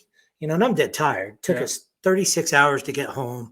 We had a layover in Kuwait because of problems with the plane, and we couldn't take a shower. No, I stayed in a Holiday Inn in Kuwait. But anyways, we roughed it, no alcohol. I get back and I say, is he okay? And she's like, what do you mean? I'm like, he's so small. Well, I've never really held like a newborn baby, and when my brother was born, he's 10 years younger than me, which props to my little brother. He just told me yesterday he's going to be a father. So that was pretty awesome. Che was on the phone when we were talking, and I had to call him back. So when I was holding my brother, that was, 30 years ago, so it was like, she's like, no, he's perfectly fine. And he's the same size. And then we get in the car at the airport and I fall asleep in the car, and then we She's go like, home. thanks, Phil. Yeah. Good to see you. You're really helping out here, buddy. Yeah. So, No. but yeah, so I appreciate what your wife did, and- Well, I think it's important. The reason I bring it up is, and one of the things we're trying I'm trying to do with this whole forum is to get the word out there and share from my experiences. Is like, all joking aside with my wife, but we don't talk about it because I know it's a sore spot, and that's sometimes one of those weird things where, like, we live with that. We live with this, like this, like I don't know if it's right with like the angel and devil on your shoulder. We want to tell people like, oh gosh, it was really fun to do this, but then you don't want to hurt somebody else's feelings. So I mean, as I say that, I tell Butch, I think it's one of the things, like, to be honest, like be honest with how you feel. If you did enjoy it, don't hide that. I mean, but also don't hide that it really fucking sucks. I mean, that's the part about it too. I think it's both. It's both. I think we try to pretend like, I've heard guys be like, I was deployed. Fuck that. I mean, you got to do what you do. I got a wife. They'll take care of the kids. And you got to be like, you're out of your mind. Do you think that sometimes that's a defense mechanism? No, it definitely is. But but the defense mechanism. Most of us are males. No, but it doesn't matter what. It doesn't matter what what we're trying to break here is those stigmas or those absolutely. things. Like, yeah, it is a defense mechanism, but I think that's the reason why we're seeing, and I'm not a professional again, but these stigmas and us not telling us how we feel about things is the reason why we have a serious epidemic here where we're killing ourselves. So I challenge all the veterans out there, tell people how you feel. You obviously can't tell everybody how you feel about everything, because I don't want to be responsible for something where you get fired from your job or divorced from your wife or husband or anything like that. But what I'm saying is, be honest with your feelings. And this is kind of the first time I think as we go along, I'm exposing myself in this too. Is this the first time, I've probably said it numerous times, but I really enjoyed Korea. I wouldn't change it. I mean, there was a definite impact on my wife. There was a huge impact on my son and an impact on me. But at the time, it was what I wanted to do professionally. And it did help me to the next step of what I want to do professionally as well. So I definitely, if people would go back and be like, would you change that? Because I actually showed up as a different story. Like my wife's going to kill me for telling the story, but when I left, my wife was not showing that she was pregnant. When she picked me up at the airport, my wife was fully pregnant. So it was like, my first thought was, and I've said this to her folks, like, oh my God, what happened to my wife? But it was like the most awkward. Because you went from 0 to 100. Yeah, no, but like, I was not involved in any of it. Like like nothing up to it. And so, what year was this? This is 2000. So this was like pre-smartphones and stuff. Yeah. So this is like, pictures. Like you're not seeing like her. So she's gonna kill me for talking about this, but we have said this before. So I was absolutely like flabbergasted. I'm like, oh my God. And we're gonna get into, she doesn't want me to talk about personal stuff, but I will. But Ben was actually breached. So we had she was living in New York, so we went to West Point, the hospital there, which is where I grew up, and then where her mom lives outside of. So here I am, 0 to nothing. Now all of a sudden I'm back in the States. I'm super like involved in the whole thing. So Ben is breached. The doctor comes in and talks to us about we're gonna do an inversion. These are all things that can happen in an inversion. I'm just excited to be with my wife. Now we're like, I'm laying in the bed with her, like, scoot over, let me get on the bed with you in the hospital. And I'm now all of a sudden like, whoa, you mean you can, the umbilical cord get wrapped around his neck, you could break a bone. I'm like, Jana, you can just get a C-section. That's my mindset. She's like, what? Like, I did not want to, and I'm just like, oh my God. And then again, now we haven't seen each other in a long time. It's just more like, honestly, like, I don't know how she feels, and I can't wait to talk about this, because I was just in that like fuck around mode. I haven't seen my wife. Like I could honestly have given a shit at that point. I'm more like, I'm with my wife. This is fun. Hey, scoot over. You push me off the bed, this tiny little hospital bed. And then they came in and checked in a couple times. Like, what are you gonna do? We're like, oh, we're still talking about it. And I'm just seriously like, Gianna, just get a goddamn C-section. I'm like, what's your problem? But can I plug something in. This is funny because you're in a perfect situation. I think that a lot of people don't understand. When we come back from deployment, you're an officer, so you were dealing with a bunch of knuckleheads. Like when I'm in the shop dealing with a few knuckleheads, right? And we're an autocracy in the military, so we're used to like making a decision, and that's what you need to do. So when you come right back from a deployment, there is some struggles, I can't tell Aiden, when I come back from a deployment, he's, 3 years old, like, you need to go clean your room up. I would have. Now. Well, I did, but he didn't listen, and I can't get frustrated about it. I did, though. No. But this is the Aiden. This is like a doctor. But, I'm worried about a doctor. It was funny, like a colonel. And it was funny. So we go back and forth, and I am literally in my mind. It is funny. Like, I'm worried about my wife, but I'm also worried about the baby. And all of a sudden, Jana's like, my water broke. And I'm like, oh my God, like, what do you mean? What does that mean? It was so funny. Like, and it was, so, she rings the bell and they come in, and I remember the doctor being like, well, hey, thank God the baby made the decision because you two couldn't make it. And so Jana ended up having to have like a C-section, which she's gonna kill me about talking about this, which was funny, but a little bit different. Like, I was only home, I was on mid-tour leave. So early mid-tour leave, they actually let me go early. We were talking about mid-tour leave before. I think it was like a 3-month mark or something that I got to go early because of pregnancy. So I like made it home within like 16, or I can't remember the number. I'm almost 50. I can't remember. It sounded cool. I made it home in like 3 hours before he was not. It was like 12, 13 hours. But I had to go back, which was super hard because you have your wife is recovering from a C-section. Like your baby, your baby's under a month old. And again, like we said before, there's a party that's like, I don't want to leave, but there's also a part that's like, hey, sorry, I got to go. It's time to deal with it. So sorry for lying, Jana, all these years. I did really enjoy Korea. If I had to choose again, I absolutely would do it. I'm sorry, honey, but it was just it was a means to the end at the time. And sorry, Ben. I did enjoy spending those 17 days with you, but I had to go do something else that was important at the time, and you all were worth it. Remember that. You all were worth it. Every one of you. Every one of you were worth even it. You. Yeah, even you. But that's cool. But so the other thing I had, so you've been in the Air Force now 17.5 years. You've been in long enough to experience a lot of stuff. Like what do you say is your like the biggest thing you've learned from the Air Force, your Air Force career in the past 17.5 years? Biggest thing that I've learned. I think the biggest thing that I've learned is the fact that if you work hard and you be true to yourself, that shit saying, like, well, if you give it 100%, you're going to get everything out of it. Sometimes the ball doesn't roll that way.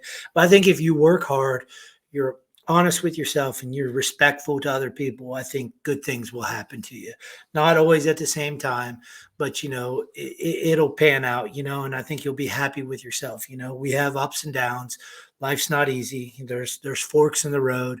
We have to make decisions. Sometimes those decisions at the time we think are right and they're not, but then it's how you deal with that decision and how you move on, with your life. And I think that's what defines a person is how they react to a situation, and then we talk about in the military, we talk about suicide and how people don't deal well when they get back out in society when they get out of the military, and a lot of that, try your best when you have a fork in the road, surround yourself with good people. I'm surrounded myself right here with good people. That's why I was honored to be on this show and be here and talk to you, and then when you are hitting those bumps in the road, you've got quality people around you and you have resources. You're not by yourself, and then you don't feel like you're by yourself. Right. So the greatest thing, is just being able to work hard and enjoy myself and share time with other people. I mean, I like smoking cigars, I like drinking whiskey. When we're deployed, in combat zones, we're not allowed to drink whiskey, supposedly. He smokes a lot of cigars though. A few of them, but that camaraderie, getting to know somebody, I've gotten to know you, I've got to know a lot of guys on deployment, and just being able to be there for somebody and enjoy life. And that's probably the best thing out of the military. And one of the things that I've enjoyed, mentoring people. I learn from young guys, I learn from old guys, and then I like to share my knowledge, and that's fun.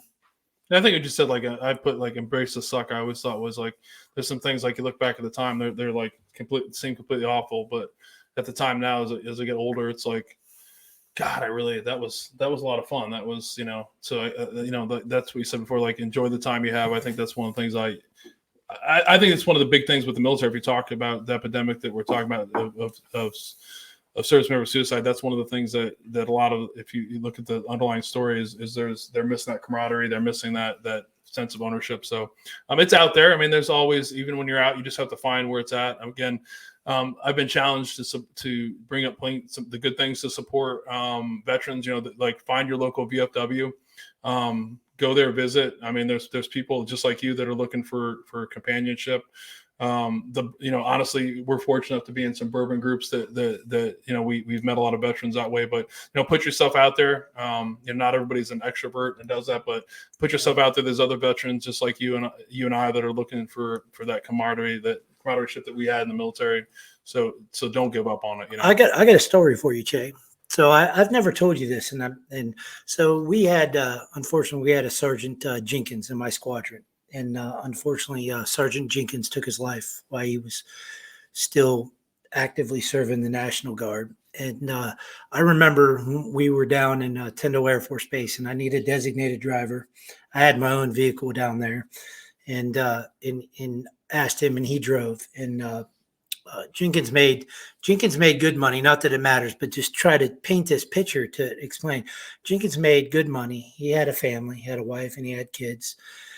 And he got remarried, and he had another wife and kids. And later on, this was why we were in, when he was, my designated driver on a TDY, and I become that little TDY, become friends with him really close. We were close, but not that close. And years later, he ends up taking his life, and it really went through our squadron, close to home. Knew this guy.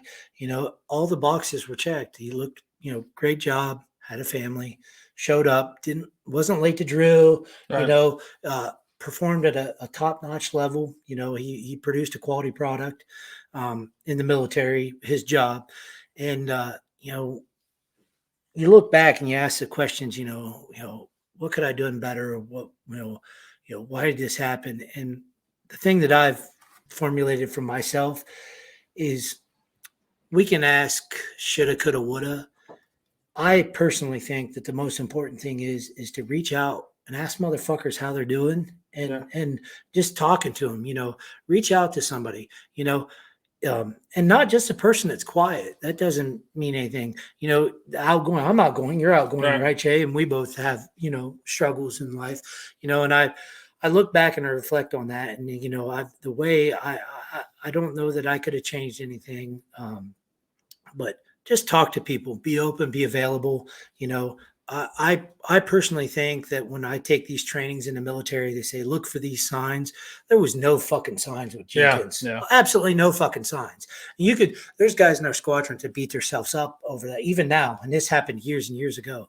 And I just think that you just got to be there for somebody. Ask them how they're doing the simple things. It's like McDonald's says, service with a smile. Just the simple things, because it might be that one little thing, that little simple thing that they want to talk to you, or you're there for them, so they don't make that shit decision. Right. And I think it is true. You said, there's, we've honored some patriots that have taken their life, like we'll do tonight. And if you look at them, most of these folks we're talking about are not these low performing people, are high performing people that have been doing well. So it is important. I know it is hard to say, I struggle with that too. It's what's the checklist? How do you go back? But I think it is important that everybody does go back. If this does affect you, to go back and try to figure out, because we have to figure out what the cause is. And I think that's our thing. But it goes back to what I said earlier.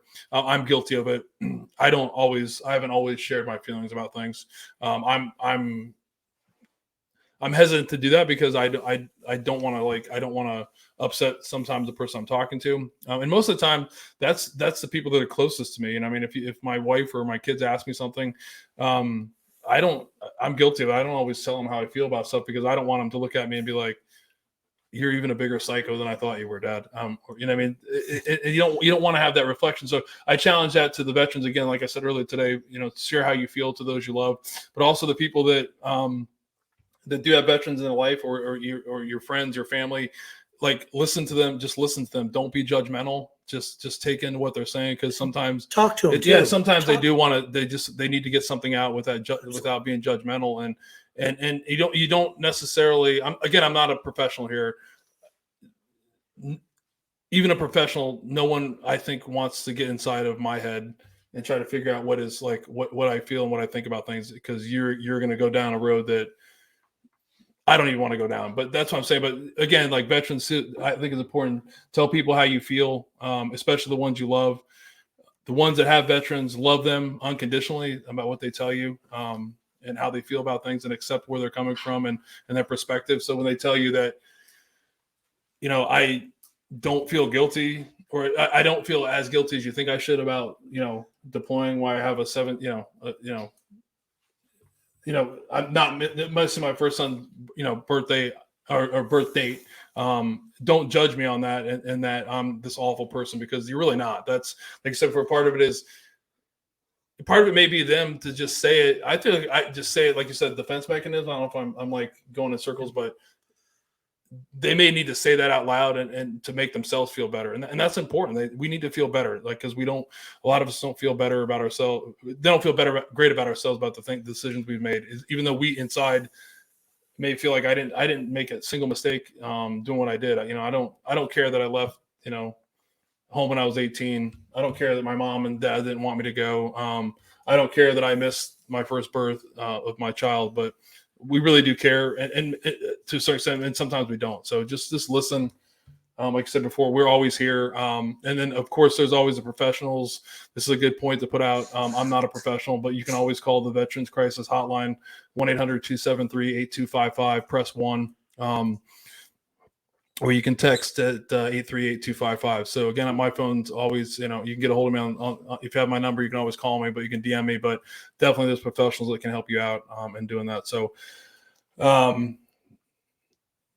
couple more questions before that. Are you like, I feel like you said you like whiskey, but you are literally like slow drinking that Blue Note. Like, well, I mean, is your Air Force kicking in, or like you were? Do we need to get you another? You were Glen talking Cairn? So much. I poured another one. Perfect. I poured another one. I mean, I poured. So, anyways, this is a good point. So, I just want to touch on one thing real quick. Yeah, Jay. You know, when I said, you know, the check boxes. Hold on one second.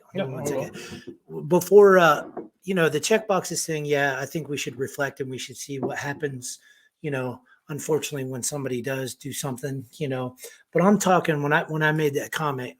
I'm talking in the moment right now. Yeah. Right now, you know, like let's try to, you know, reach out and talk to somebody, you know, and talk to somebody, even if they're the outgoing person, say hi, see how they're doing. I think that's just good. It's just good stuff to do. You know, reach out.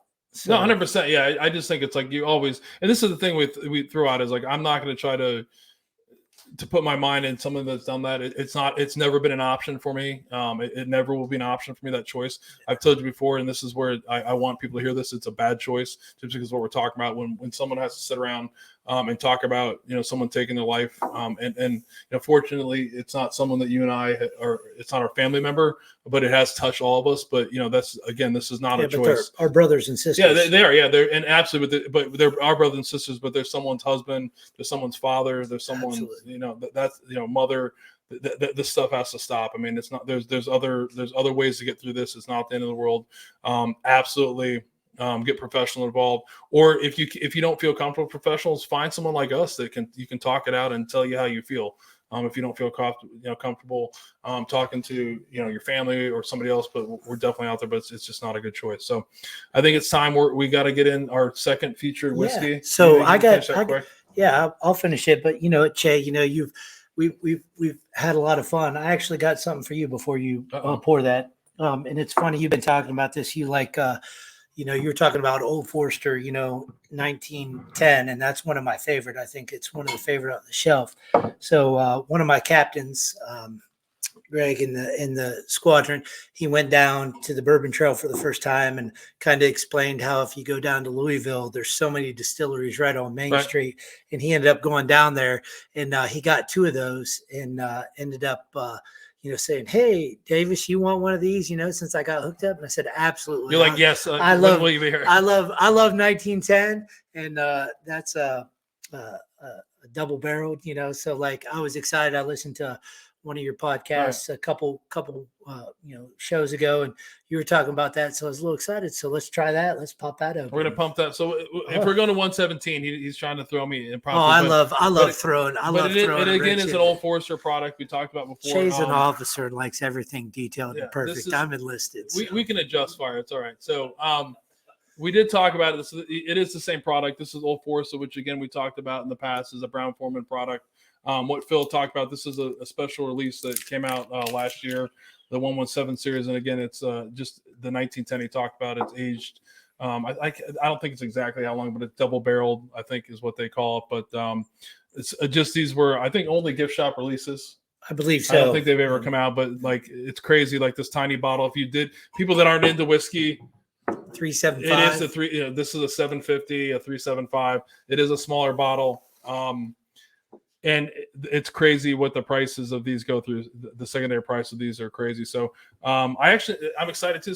I haven't had one of these yet. I haven't. And neither have I. So and then it's awesome that one of my officers was thinking about me and hooked me up. So I'll let you pour this, and then of course I've got a few more goodies for you. I always like to share. I like getting presents. This is nice. Man, I didn't know I was gonna get presents. I would have had one a lot earlier. Yeah, I know, and like I didn't want to tell you. I mean, other guys did bring me bread. I mean, the guy does bring bread a lot every time. So Jason, I do get bread. Jason does bring bread every time. And fresh bread, it is so good. His food tonight was absolutely phenomenal. So Jay, just a couple things, just because I appreciate your friendship and your hospitality and your podcast and you sharing love and trying to promote kindness and love. Absolutely. The guys understand, like everybody in the background is like trying to, that's what you see. It's kind of fun. It'll make its way back. So Jay, I got a little something. I knew you were going to give me shit about being at Budweiser and, giving you a case of beer. So I got you a few little things from Budweiser. I got a proud to serve those who serve hat. You're bald. Awesome. So, I don't want you to get burnt. The hat goes perfect. It covers. Oh, man. Bald. You guys just can't see the hair. Ish. And then, of course, Anheuser-Busch owns Bourbon County, and we're on the Old Forester thing. So I got us a little, we'll try this maybe afterwards, but Bourbon County Stout, Old Forester finish. That'll be something we can try maybe after the cameras are off, but another Anheuser-Busch product. And then here's something that I didn't know. I didn't know that was, again, we're talking, I didn't know that either, but so like what Phil is talking about, he's blowing through because we're really into whiskey and bourbon. So this is from Goose Island, which is, I guess you should connect, is an Anheuser-Busch product, but they actually barrel aged this beer in Old Forester 150th, which is another special release that came out last year. Yeah, and I think the last release, a couple releases of this year. I think the first, two last year, 2 or 3 last year, I think. 3, I think. And then now there's a couple more left. I don't know. Me and Trisha went down there. She took me for my 40th birthday, and we thought we were going to get Old Forester birthday bourbon, and we got beer. So it was great. I would rather take the beer, though. I'm not an Old Forester birthday bourbon. I know, but I can't. I don't love it. So then this is something kind of, you mentioned earlier in the podcast, wearing these bourbon groups and stuff like that. And I just got these certificates. The Department of Defense works at about the speed of turtle, and then probably the same speed as the DLA. And then my squadron had this for about 6 months. But so I got you a coin, a challenge coin from our base.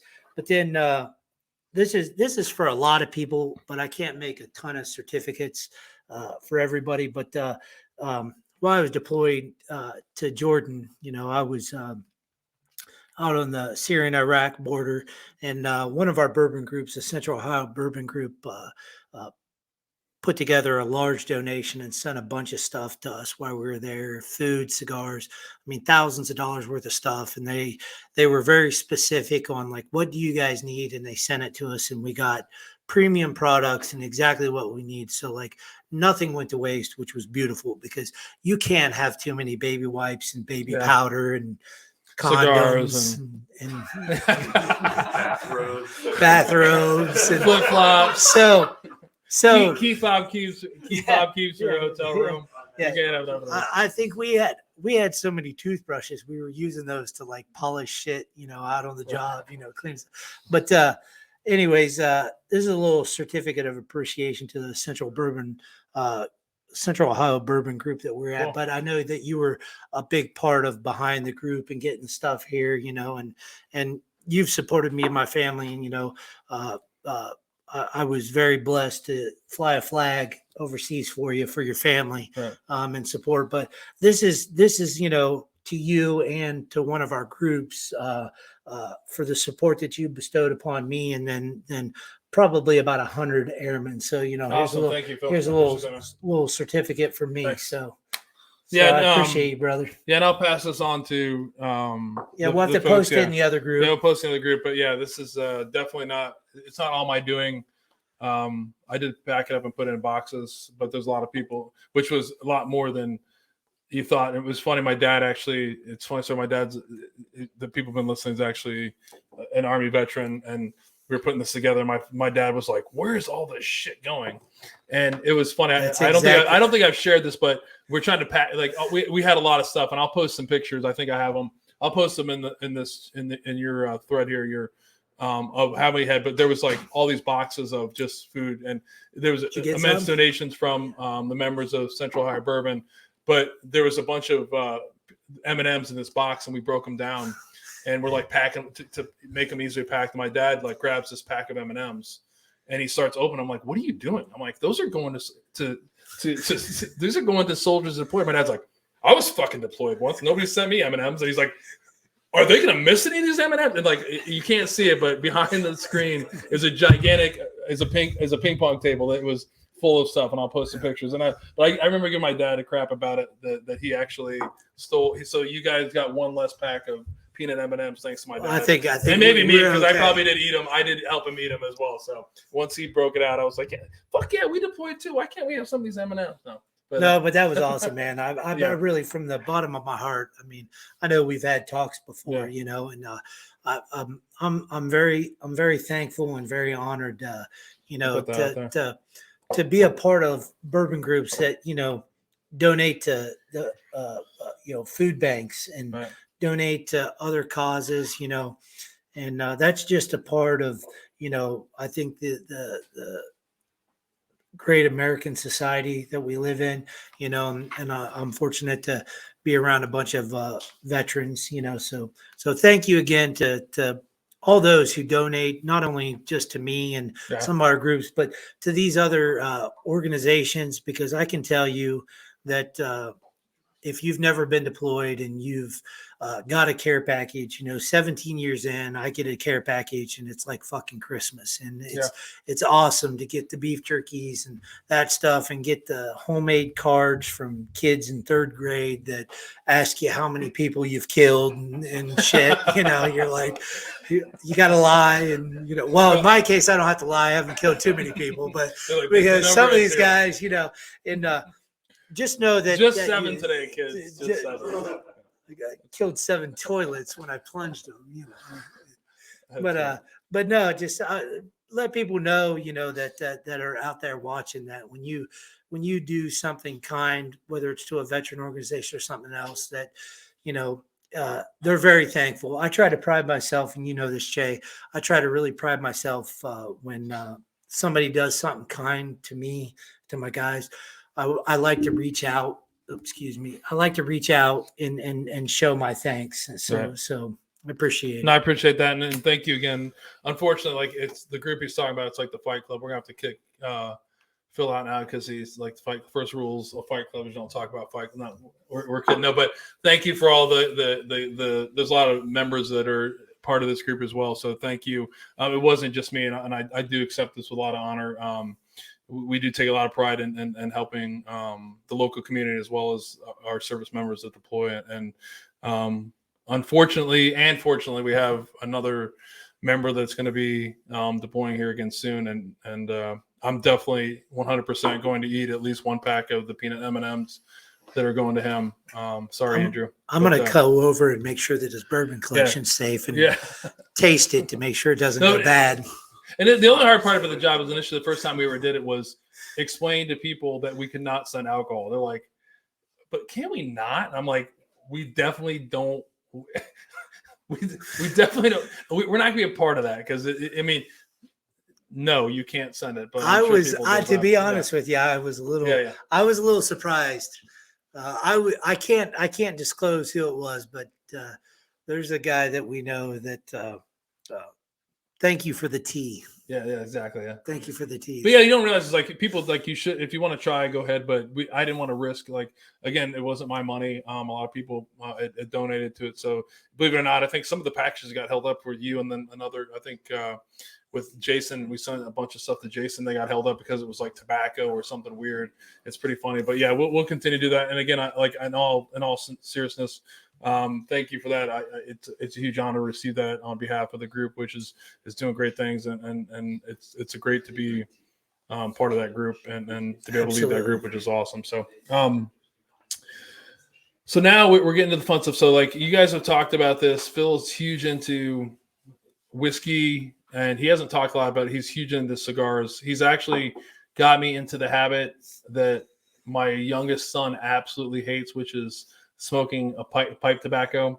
My 17-year-old son, we were at the fire pit last week. It was good weather, so we're out there at the fire pit, and I'm smoking the cigar. I mean the pipe, and my 17-year-old son. No, it's just our family, and he looks at me just mortified, and he's just like, "You look ridiculous." And that's exactly what I'm like.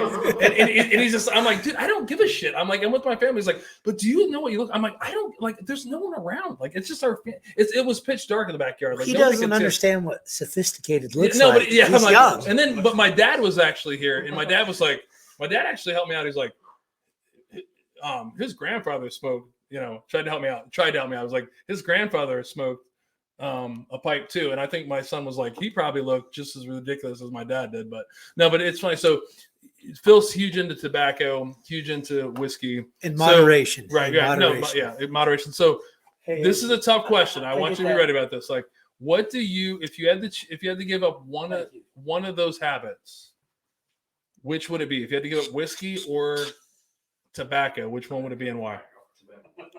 Oh, that's these are tough questions. That ain't even. We just got really deep. That ain't even tough at all. Goodbye tobacco. I got enough fucking whiskey in my basement to last a lifetime. So like, and it doesn't go bad. So like, my cigars are like little kids that I gotta like turn and make sure they're good. So I would get rid of tobacco in a heartbeat. Whiskey. I mean, Jesus, I can run my lawnmower on this. I can start a fire. I mean, when I have a bad day, it gets really good. Bathe yourself in it, disinfect yourself. I can sell it and make tons of money. My answer would be obviously giving up the pipe because I don't want to let Gabe down. I don't want to continue to disappoint in how I look with it. But I would absolutely pick whiskey. To keep whiskey because I feel like it's always been something that has drawn people together. And you just talked about that last in the 15 minutes we're talking about. It was like, cigars, pipe, especially when you're 17-year-old, they don't like it. You can't really enjoy it. Some people can enjoy it, but with whiskey, I feel like it's always been something that it brings people together. To me, it's like, you smoke a cigar with someone out and someone doesn't like you, see them move and all that kind of stuff. It's kind of weird, but with whiskey, you can always bring it in. Like they're clicking dipping, which dipping is like we're talking like how much whiskey do you think your kids have taken from you? I mean, I see none, thousands of bottles. Actually, I it's funny we bring this up. So my oldest son is about to turn 22, and he absolutely hates whiskey. He went on his first bourbon private barrel pick about 3 weeks ago with me. Barely made it through it. We picked the barrel that he thought was the absolute worst, that he could not drink any of it. My middle son is. I probably would agreed with you. Me and you are so. No, I thought it was great. We share so many good things. No, he hated it, but then I want a 20-year-old, so he's still in college. I don't think he's big right now into Mike's Hard Lemonade. He's in that stage, so hopefully, I mean, he's hard going. Like it's the mix, the high. I don't even know what they're like. The higher proof, but yes, I let him drink when he's home. That's on video. But he's 22. No. I'm talking about the middle one. He's about 20. And then Gabe, him and his friends are doing what they all know. But we've made jokes about it. Like I've only had, like which is funny. It's exciting because like one of the guests here is like, I think 27. Or not the guest, but one of the people in the audience is 27. And bourbon is like, there's a lot of young people that are getting into bourbon. And I really want my sons to get into it. But then again, I don't, because I don't want them drinking my stuff. So I'm one of those people like, it's like yin. I don't know, like good and bad. Cause I'm like, thank God they're not into it. Because if I come down and Ben was like, oh, you don't understand. I was just playing Xbox and I drank, half of your bottle of, whatever. I'd be like, yeah, but Che, you gotta think outside the box. No. I mean, your one son's a highly educated person that's soon to be, like engulfed in the nursing. But he's going to be engulfed in the nursing. Well, what happens if he goes down to Florida or California, and he can score you all these bottles? Already, no, there's a difference between muling, which we call like somebody buying a bottle for you, and drinking. Like I do want to, it is exciting to be able to share that. But again, I understand it. Like at 21, I was probably drinking Old Crow and Jack Daniel's No. 7, something like that. I don't think I would still drink all those, by the way. But we've changed our palate a little bit. But there's a hope that they enjoy it as much as I do. But then, if I'm being honest, I don't want them because I like it's my stuff. Like I always hear like these stories of like husband and wives really enjoying whiskey together.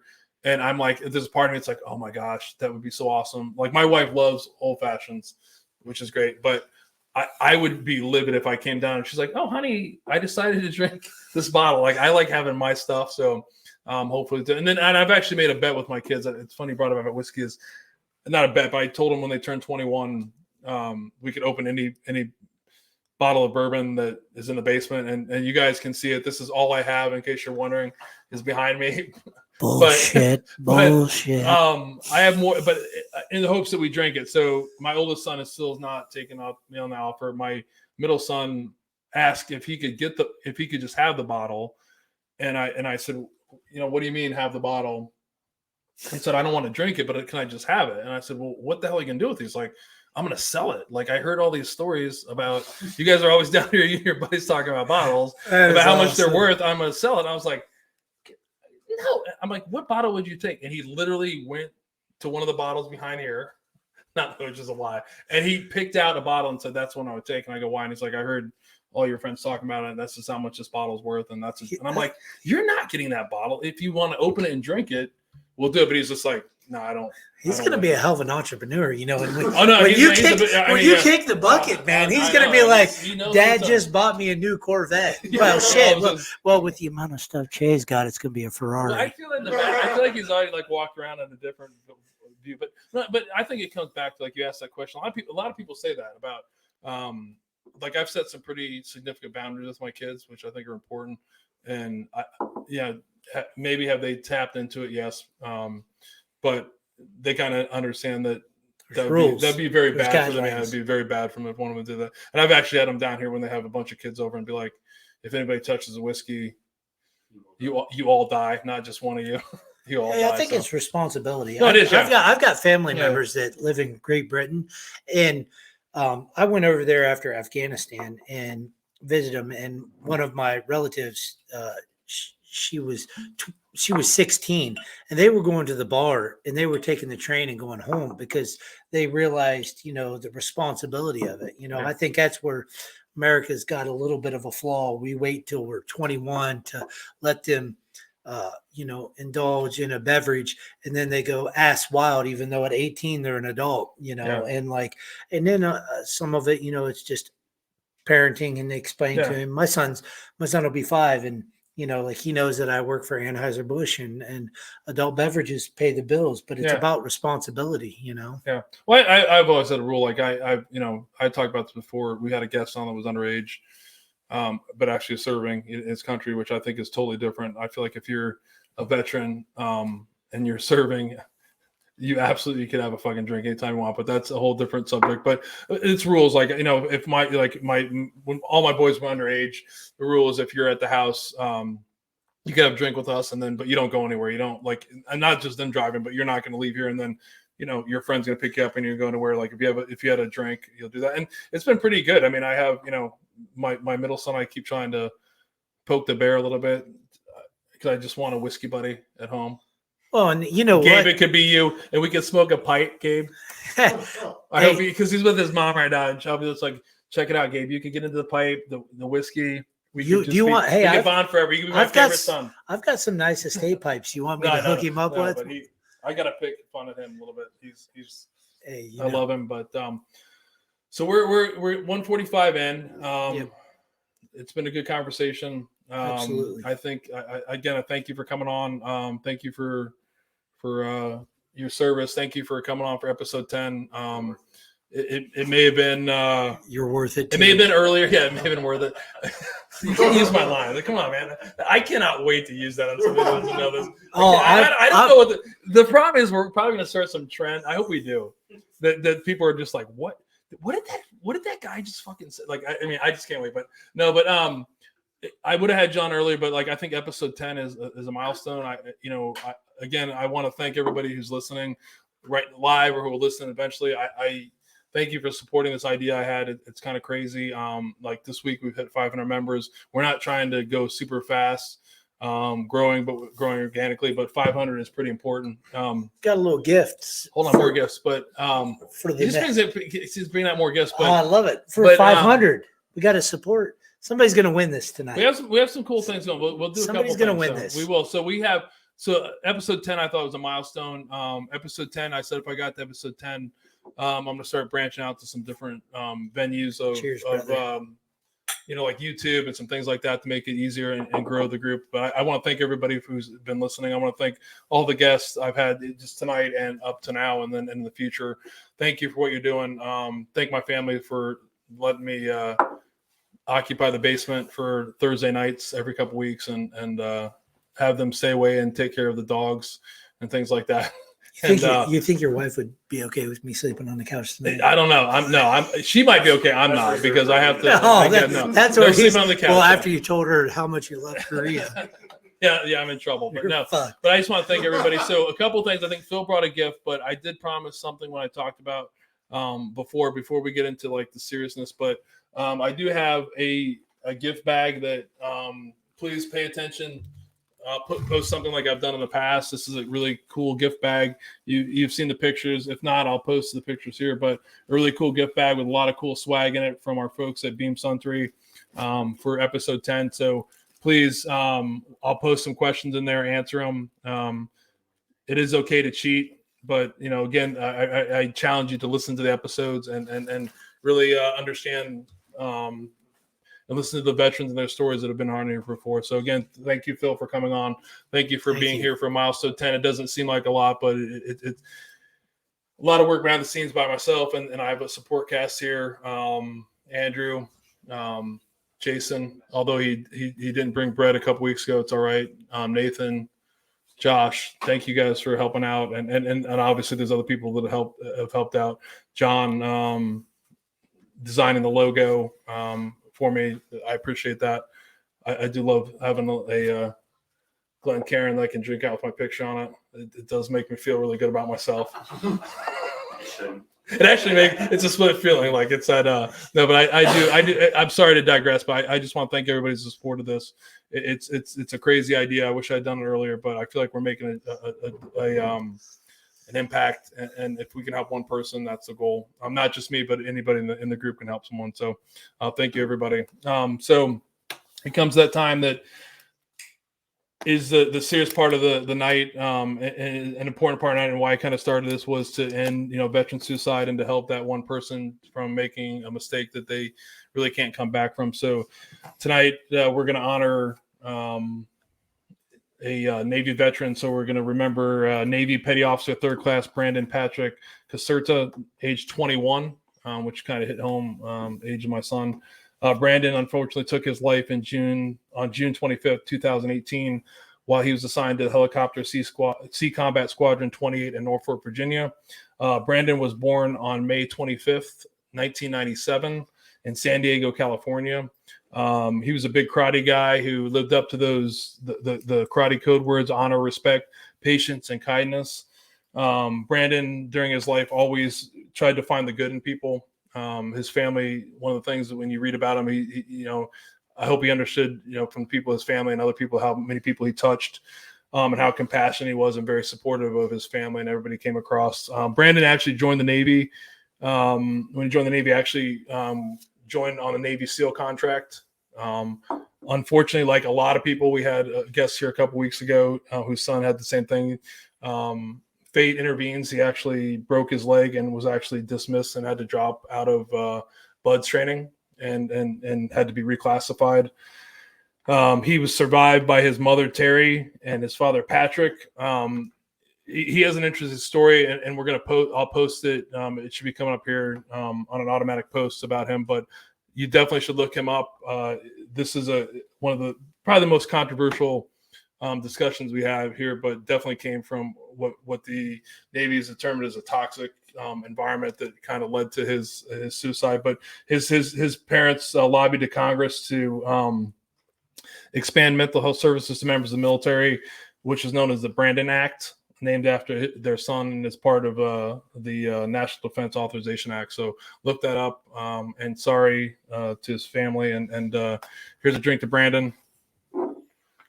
And thank you guys and gals for listening tonight. I'm going to end it with a quote. It's not really a maintenance. It has maintenance in it, but I thought it was an interesting quote because Phil's an officer. I mean, I'm an officer and Phil's an NCO, or was an officer. But the last quote, it does have maintenance in it, but it doesn't really have to do with, like, you know, maintenance, fixing stuff, I think, as you read into it. But so we'll end it with this. Well, I once recall an old master sergeant once telling me that NCOs look after the men so that officers can figure out how to get them killed. That's the difference between maintenance and command.